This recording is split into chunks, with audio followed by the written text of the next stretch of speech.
Hi, this is Michael, and taking a brief look today at the relatively new Nikon L110. And here's the camera right here.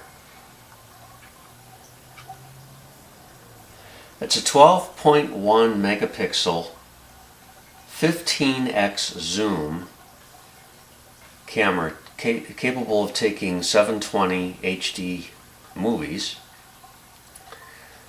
And the video mode on this camera is really quite good.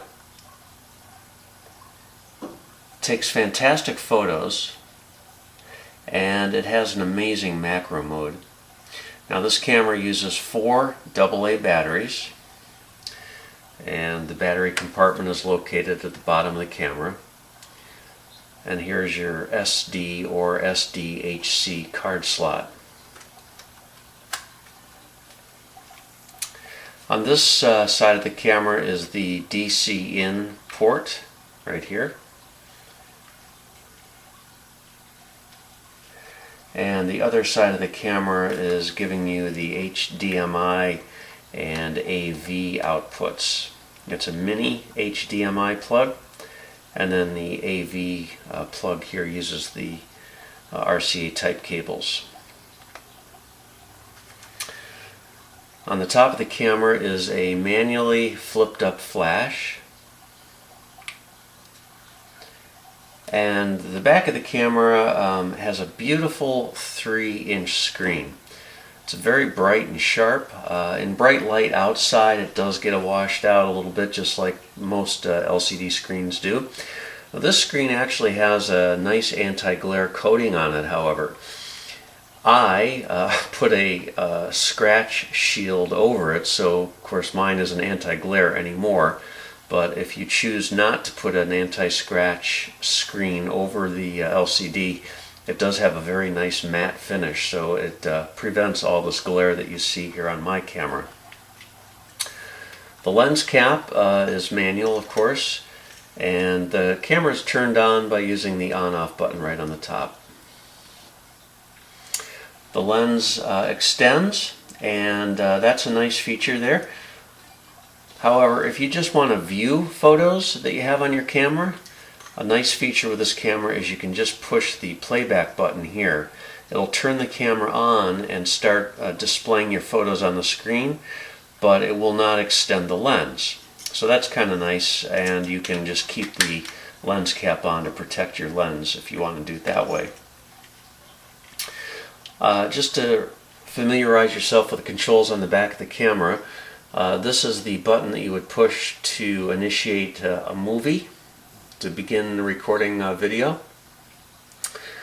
This button here is the scene mode. The camera has a number of preset types of scenes that you might be shooting, such as portrait, macro, sports mode, various modes that I can show you a little bit later. And then here's the menu button to access the camera's menu system, and then here's the trash can when you're deleting photos or videos. So let's turn the camera on,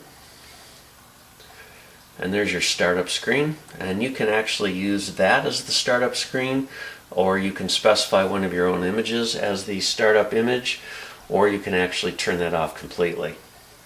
So to access the menu here, these are the various image modes, image sizes that you can have. Let's see here, what else do we have? This is the in the movie mode. There are various options.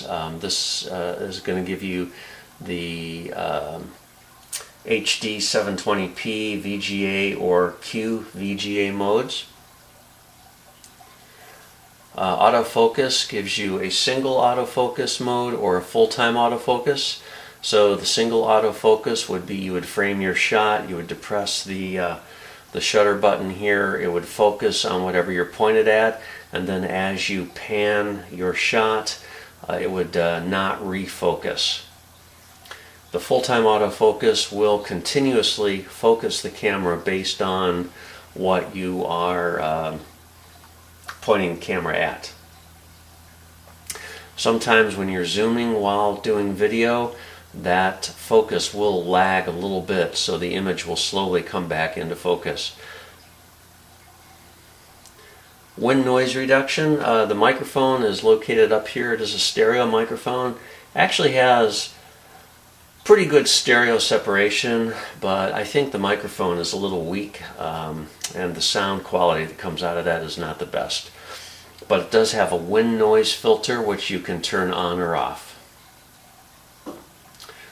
And then in the tools menu, this is where you can set up basically the various aspects of your camera. The date, the monitor settings, the date imprint that which would appear on your photographs, vibration reduction, motion detection, autofocus assist, sound settings, whether you want the button to sound click when you push buttons, and whether you want the shutter to sound when you're taking photographs. The auto off time period, format your card, language, TV settings, blink warning for taking still photographs. If someone were to blink while you were taking the photo, this would alert you to that. I find that to be kind of a worthless feature. Battery type, you can specify whether you're using alkalines or nickel metal hydride or lithium batteries here. That gives you a more accurate battery display of remaining battery life. This is how you protect your photos. I'm sorry, I got out of the menu by mistake there. Protect is if you want to lock a photo so that you can't accidentally delete it, and then the rotate image on the display, and then you can actually copy photos, and then this will tell you your firmware version. So there's your full complement of menus. As far as the scene mode,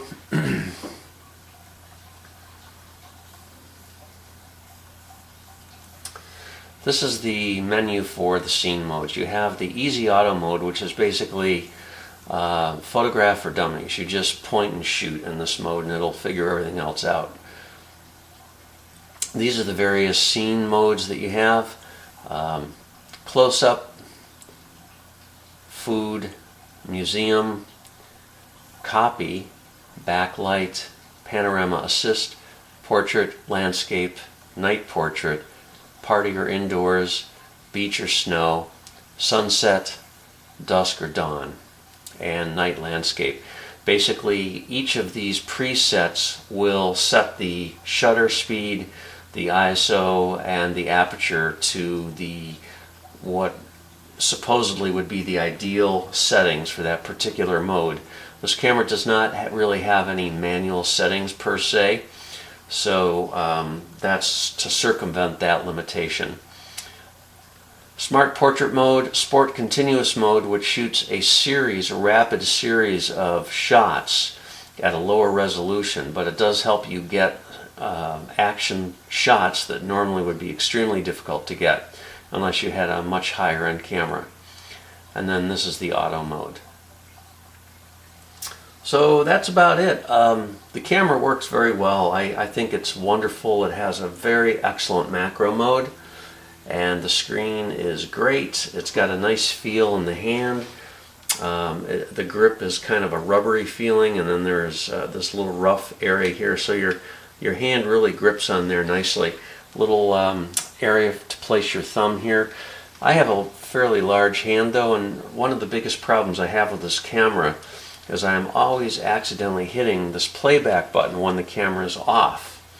Well, as I said earlier, when you push this button and hold it, it will actually turn the camera on so that you can view your photographs, and I am always finding that I'm accidentally turning the camera on unintentionally.